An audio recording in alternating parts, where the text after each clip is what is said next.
والصلاة والسلام على رسوله الكريم أما بعد أعوذ بالله السميع العليم من الشيطان الرجيم بسم الله الرحمن الرحيم من عمل صالحا من ذكر أو أنثى وهو مؤمن فلنحيينه حياة طيبة قال الله تبارك وتعالى في مقام آخر ومن أعرض عن ذكري فإن له معيشة ضنكا صدق الله العظيم وصدق رسوله النبي الكريم إن الله وملائكته يصلون على النبي يا أيها الذين آمنوا صلوا عليه وسلموا تسليما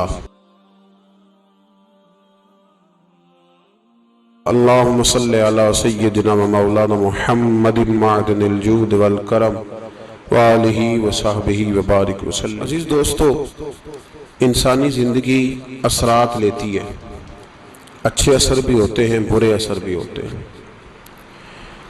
انسان کو موسم کا اثر بھی ہوتا ہے، انسان پر اس کے خاندان کا اثر بھی ہوتا ہے، انسان پر صحبت کا اثر بھی ہوتا ہے۔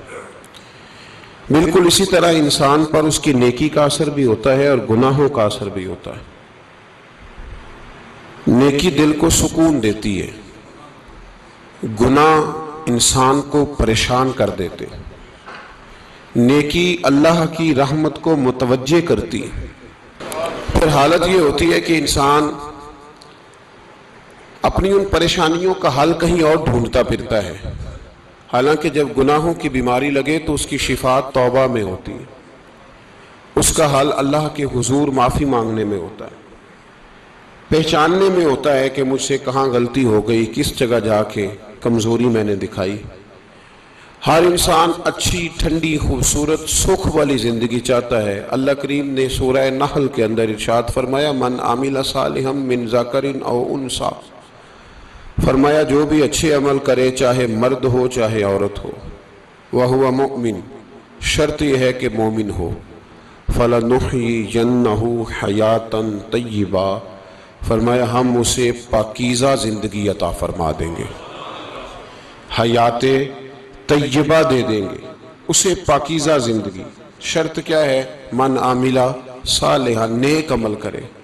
کون سے عمل کرے؟ اٹھنا بیٹھنا، کھانا پینا، چلنا سونا جاگنا محتاط ہو اس کا، وہ نیکی کرے۔ قرآن پاک کے لفظوں کے حسن پر غور فرمائیے گا، فرمایا فَلَنُحْيِيَنَّهُ حَيَاةً طَيِّبَةً، ہم ضرور اسے پاکیزہ زندگی عطا فرما دیں، صاف ستھری زندگی، معیاری زندگی، خوبصورت شب و روز، آئیڈیل زندگی جس کو لوگ کہیں گے، وہ والی زندگی اسے دیں گے۔ اور دوسرے مقام پر سورہ طٰہٰ کی آیت نمبر 124 میں فرمایا وَمَنْ أَعْرَضَ عَنْ ذِكْرِي، جو ہمارے ذکر سے منہ پھیرے گا، جو ہمارا کھا کے چہرہ کسی اور طرف کرے گا، جو چلے گا ہماری زمین پر لیکن توجہ کسی اور طرف ہوگی، آسمان کی چھت ہماری بنائی ہوئی لیکن اس کے خیالات کہیں اور ہوں گے، فَإِنَّ لَهُ مَعِيشَةً ضَنْكًا، فرمایا ہم اسے تنگ زندگانی عطا کر دیں گے، اس کی زندگی تنگ ہو جائے گی، اس کی معیشت تنگ ہو جائے گی۔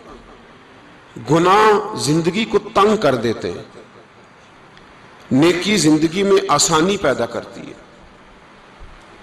آپ کو اگر زندگی میں سکون چاہیے ہو تو آپ کسی غریب کی خدمت کر کے دیکھیں، اللہ کتنا سکون عطا کرتا ہے۔ آپ بڑے پاورفل بھی ہیں، بڑے طاقتور بھی ہیں اور بڑے باوقار بھی ہیں، لیکن کسی کو گالی دے کے آپ کا دل کبھی ٹھنڈا نہیں ہوگا، تکلیف ہوگی، اس کے اندر آزمائش ہوگی۔ ڈاکٹر ریسرچ کرتے ہیں، ڈاکٹر وہ کہتے ہیں گناہ کرنے سے آدمی جسمانی طور پر کمزور ہوتا ہے، لیکن وہی عمل اگر وہ بطور نیکی کرتا ہے تو اللہ اس میں اسے قوت عطا فرماتا ہے، اسی عمل میں اللہ اسے قوت عطا کر دیتا ہے۔ میں صرف اشارہ دے رہا ہوں، اس بات کی تفصیل میں نہیں جانا چاہتا۔ میرے عزیز یہ یاد رکھیں کہ نیکی آپ کو سکون دے گی، نیکی آپ کو ٹھنڈا کرے گی۔ اللہ تبارک و تعالیٰ نے قوموں پہ عذاب نازل کیا،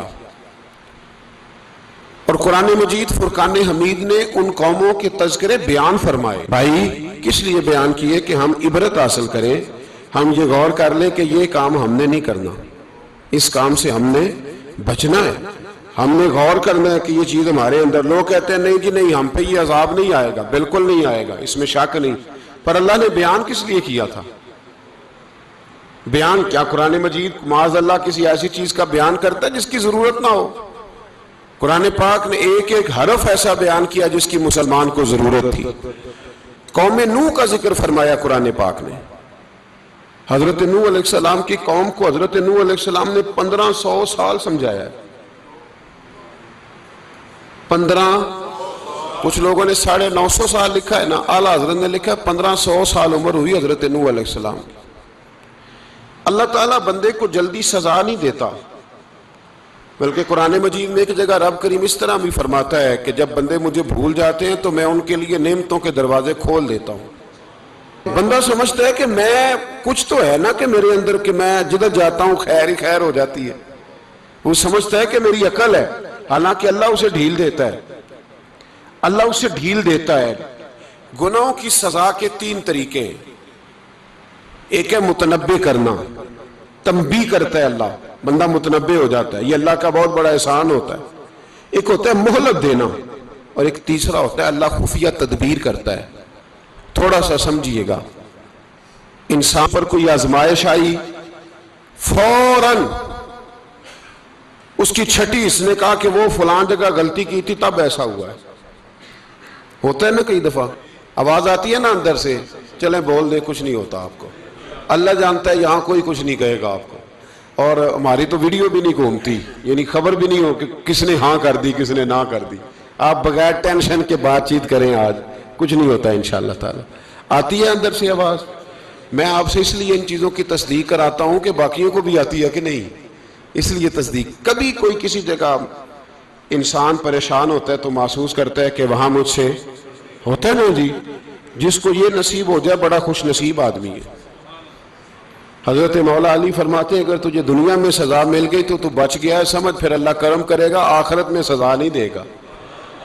اور یہ یاد رکھ لے، وما اصابکم من مصیبت فبما کسبت ایدیکم ویعفو عن کثیر.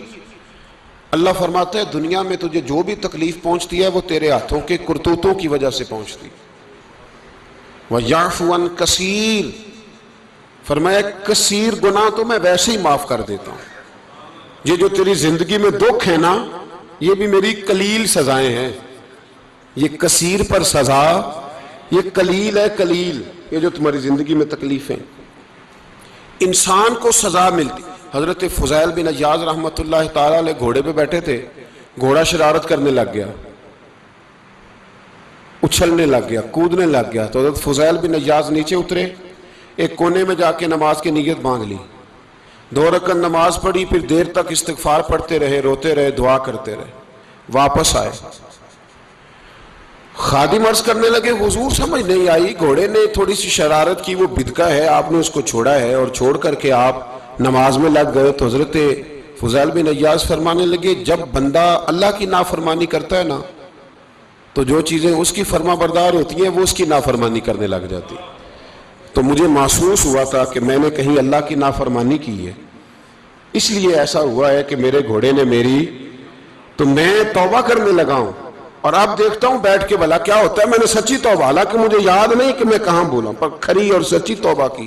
دوبارہ گھوڑے پہ بیٹھے تو گھوڑا بالکل صحیح ہو کے ساتھ چلنے لگ گیا. میرے بھائی جب یہ تنبیہ ہے اللہ کی طرف سے، یہ متنبع کیا جاتا ہے کہ تو بعد آ جا. بہت ساری جگہوں پہ انسان کو وقتی طور پر اگر سزا مل جائے، نبی پاک علیہ السلام کی خدمت میں ایک صحابی آئے، بات مضبوط کر دوں، واقعہ سنایا ہے نا تو کچھ لوگ سمجھتے ہیں کہ یہ واقعہ ہے، تو میں ایک حدیث پاک امام بہقی کی لکھی ہوئی عرض کرتا ہوں. نبی پاک علیہ السلام کے ایک صحابی آئے اور ان کا سر پھٹا ہوا تھا، خون بہ رہا تھا. سرکار نے فرمایا کیا ہوا؟ عرض کی حضور ایک عورت جا رہی تھی، میری نظر پڑی، ابھی نظر پڑی ہے کہ میرے آگے ستون آ گیا تو میرے سر پہ لگ گیا. نبی پاک صلی اللہ علیہ وسلم نے فرمایا تیرے لیے خوشخبری ہے، اگر دنیا میں تیری غلطی کی تجھے سزا ملی ہے تو پھر رب تجھے قیامت میں سزا نہیں دے گا. پھر اللہ قیامت میں سزا بعض گناہ ایسے ہیں جن کی یہاں بھی سزا ملے گی اور وہاں بھی ملے، لیکن میرے بھائی پہلی بات یہ ہے کہ اللہ تعالیٰ اس غلطی کی یہی سزا دے لے، اور دعا فرمائے اللہ تبارک و تعالیٰ یہاں بھی معافی عطا فرمائے وہاں بھی معافی عطا فرمائے، اللہ درگزر ہی فرمائے۔ لیکن میرے بھائی ایک تو یہ سزا، ایک سزا یہ ہوتی ہے کہ انسان جب گناہ کرنے لگتا ہے تو اللہ نعمتوں کے دروازے کھولتا ہے، مہلت دیتا ہے۔ 500 سال تک فرعون کو مہلت دی، کتنے؟ یہاں جو 5 سال حکومت کر لیتا ہے وہ کہتا ہے سب سے قابل میں ہی ہوں، مجھے مہلت جو ملی ہوئی ہے۔ 500 سال مہلت دی اللہ تعالیٰ نے، اور فرعون کی قوم پر پتہ عذاب کس طرح کیا آئے تھے؟ ٹڈیاں مسلط کر دی اللہ نے۔ یہ گھومتی نہیں چھوٹی سی، ہم اپنی زبان میں اس کو کچھ لوگ مختلف ناموں سے یاد کرتے ہیں، کوئی مکڑی کہتا ہے، کوئی کچھ کہتا ہے، مسلط کر دی، جاتی نہیں۔ ان پر بنی اسرائیل کے ان مقابل جو فرعون کی قوم تھی ان پر الزام اس طرح کا عذاب آیا کہ مینڈک مسلط کر دی اللہ تعالیٰ۔ برتن کھولتے تھے اندر مینڈک نکلتا تھا، دنیا کی ہر دوائی استعمال کرتے تھے لیکن مینڈک نکل آتا تھا۔ تھوڑا سا سمجھا کریں چیزوں کو، ہمارے رنگ نہیں زیادہ گورے کہ ہم پر عذاب نہیں آتا، کوئی بہت زیادہ اللہ تعالیٰ معاف فرمائے دولت نہیں جمع کرا بیٹھے شاہی خزانے میں کہ ہم سے پوچھا نہیں جائے گا۔ یہ مہلت ہے، مہلت کو مہلت سمجھو۔ پھر جب پکڑ آتی ہے نا اللہ کریم کی، میں نے دیکھا ہے کروڑوں روپیہ، 6 اولادیں، ایک شخص کے بچے باہر سے آ رہے تھے، وہ بندہ بیمار تھا، مجھے کہنے لگا حضرت جی دعا کریں میں ان کے آنے سے پہلے مر جاؤں ورنہ آ کے مجھے مار دیں گے، دعا کریں۔ اتنی بے سکونی، کروڑوں روپیہ پڑا ہے تو یہ عذاب نہیں؟ کوئی ضروری ہے کہ پتھر ہی برسیں گے تو سمجھ آئے گی؟ یہ جو سگا بیٹا بوڑھے باپ کے قریب سے گزر جاتا ہے سلام نہیں لیتا تو اس کو عذاب نہیں سمجھتے؟ یہ جو امت کی بیٹیاں، امت کی بچیاں، ہماری بچیاں ایک سال کے اندر 75 76 ہزار بچی ایک ڈویژن سے بھاگ کے شادی کر رہی ہے، اور ایک صوبے سے، تو اس کو آپ اللہ کا عذاب نہیں سمجھتے؟ یہ معمولی بات ہے؟ نہیں ہمارے رنگ ہو رہے ہیں، ہم بڑے سمارٹ ہیں۔ 1500 سال مہلت دی نوح علیہ السلام کی قوم کو۔ کتنے سال؟ بول کے بتائیے، بول کے دوبارہ بولیے۔ 1500 سال۔ کوئی آدمی اپنی سمارٹنس پہ خوش نہ ہو جائے کہ 20 سال ہو گئے میں تو نافرمانی بھی کر رہا ہوں، روٹی بھی پک رہی ہے، میں تو حرام بھی کھا رہا ہوں، پھر بھی سب ٹھیک ہے۔ 1500 سال مہلت دی۔ پھر حضرت نوح کہنے لگے اللہ میں نے تو بڑا سمجھایا، نہیں باز آتے۔ تو رب کریم نے فرمایا کشتی بناؤ۔ اللہ کے پیغمبر کشتی بنانے لگے تو قوم مذاق اڑانے لگ گئی۔ اب کیا کرنے لگے ہو؟ اب کشتی بنانے لگے ہو، خیر تو ہے، قوم مذاق اڑا رہی ہے۔ حضرت نوح علیہ السلام کا آپ نے کشتی بنائی، پانی کہاں سے نکلا؟ نہ بارشیں ہوئی نہ سیلاب آئے، ایک تندور تھا اس کے اندر سے پانی نکلنا شروع ہو گیا۔ کبھی تندور سے بھی پانی نکلا ہے، پر جب نکالنے والا چاہتا ہے تو وہاں سے بھی ایک تندور سے پانی نکلا، اتنا نکلا اتنا نکلا اتنا نکلا کہ قوم ساری ڈوب گئی۔ قرآن مجید کے صفحات شہادت دیں گے کہ حضرت نوح کی قوم کا بچہ بہ گیا، بچے صرف وہ تھے جو حضرت نوح کے ساتھ ہو گئے، تباہ ہو گئی۔ اللہ بے نیاز ہے، بے نیاز۔ 1500 سال مہلت ملے اور تو پھر بھی کہے رب بڑا کریم ہے معاف کر دے گا۔ 1500 سال تجھے گنجائش دے اور تو کہے کوئی نہیں، بات معافی ملنی چاہیے ابھی بھی۔ میرے بھائی حضرت صالح علیہ السلام کی قوم، حضرت صالح نے تبلیغ شروع کی تو کہنے لگے پہلے معجزہ دکھاؤ۔ جی آج تو نہیں لوگ معجزے مانگتے ہیں، آج بھی لوگ کرامتیں اور معجزے، اللہ معاف کرے جو چیزیں معجزہ تو ہو نہیں نہ سکتا، لیکن آج بھی لوگ، آپ یقین کریں، کہتے ہیں یہ بڑی نمازیں پڑھتا ہے تو پھر بخشا کیوں نہیں گیا، پھر کیوں نہیں منو سلوہ کیوں نہیں اترا اس پر، پھر میں بھی اسی طرح ہی ہوں، کیا اس کے اندر خوبی آ گئی؟ مولوی بھی ویسے ہی ہے، صوفی بھی ویسے ہی ہے، لوگ مانگ نہیں رہے، لوگ دلیلیں مانگ نہیں رہے، ابھی بھی لوگ بحث نہیں کرتے، کیا فرق آ گیا جی؟ ویسے ہی ہیں سارے۔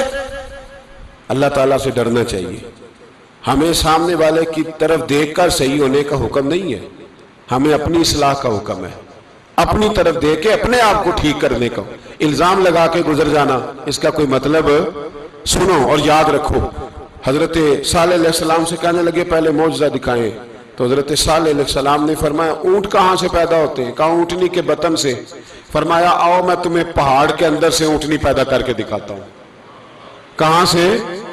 پہاڑ کے اندر سے۔ حضرت نوح ساتھ لے کے گئے تو پہاڑ کے اندر سے اونٹنی نکلی، اور اونٹنی بھی گابن تھی، اس کے پیٹ میں بچہ، اور اونٹنی اتنا دودھ دیتی تھی کہ ساری بستی دودھ پی جاتی تھی، پھر بھی دودھ بچ جایا کرتا تھا۔ لیکن حضرت نوح علیہ السلام نے فرمایا اب تم نے دیکھ تو لیا یہ اسے، یہ جتنا دودھ دے گی روٹی بھی اتنی کھائے گی، ایک دن تم سارے پانی پیو گے، ایک دن یہ سارا پانی پیا کرے گی، ایک دن تم سارے باقی جانوروں کو گھاس کھلاؤ گے، ایک دن یہ اونٹنی، اور اونٹنی کا نام کیا؟ ناقۃ اللہ، اللہ کی اونٹنی۔ کس کی اونٹنی؟ نام کیا ہے؟ اللہ کی، یہ اللہ کی اونٹنی ہے۔ تو حضرت نوح علیہ السلام کی اونٹنی فرمایا اس کی بے ادبی نہ کرنا۔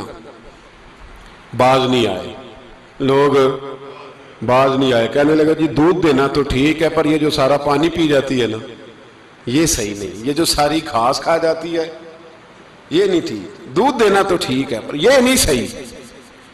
آپ نے فرمایا اسے کچھ نہ کہنا، اللہ کی اونٹنی ہے۔ میں کہا کرتا ہوں ان لوگوں نے ناقۃ اللہ کی بے ادبی کی، حضرت نوح علیہ السلام کی اونٹنی کی ٹانگیں کاٹ دی، صالح علیہ السلام کی۔ اور دیکھو اللہ بڑا بے نیاز ہے، اگر پیدا کرنا جانتا ہے تو حفاظت کرنی نہیں جانتا، لیکن رب کریم نے فرمایا نہ کرنا۔ انہوں نے ان کے پیر کاٹ دیے، کانوں پہ چھریاں لگائیں۔ اونٹنی جب مر گئی، اونٹنی اللہ تبارک و تعالیٰ کی وہ اونٹنی جب مر گئی تو حضرت صالح علیہ السلام کی قوم پر رب کریم نے زلزلہ بھیجا۔ اذا زلزلت الارض زلزالہا، جب زلزلے آئیں گے اور جب ان کا زلزلہ آنا زلزلہ آتا ہے نا، کیا کرتی ہے قوم؟ لا الہ الا اللہ، لا الہ الا اللہ، کلمے جاری ہو جاتے۔ بلکہ ایک دفعہ ایسا بھی ہوا کہ مسجدوں میں اعلان ہونے لگے زلزلہ آ رہا ہے، جو فجر کے لیے نہیں اٹھے زلزلے کے لیے وہ بھی اٹھ گئے، جن کا دعویٰ ہے نا میری سویرے آنکھ نہیں کھلتی، ان کی لگی نہیں کتنے گھنٹے، بعد میں بھی نہیں لگی، ٹی وی پہ اعلان ہوتے رہے کوئی نہیں آ رہا سو جاؤ چپ کر کے، لیکن آنکھ لگی۔ موت سے تو ڈرتا ہے، اللہ سے ڈرتا ہی نہیں، موت کا خوف ہے رب کا نہیں۔ زلزلہ آیا ساری قوم تباہ ہو گئی۔ بتاؤ اگر ناقۃ اللہ کی گستاخی ہو تو اللہ ناراض ہو جاتا ہے، اور اگر اولیاء اللہ کی ہو، اگر اولیاء اللہ کی ہو تو رب ناراض نہیں ہوتا؟ شرم نہیں آتی لوگوں کو داتا صاحب کی بے ادبی کرتے، شرم نہیں آتی لوگوں کو غوث اعظم کی گستاخی کرتے، حیا نہیں آتی جنہوں نے دین پھیلایا ان کی بے ادبی؟ میں درد سے کہتا ہوں، رو کے کہتا ہوں، اور اگر کلیجہ پھٹ سکے تو میں دکھاؤں زخم کتنا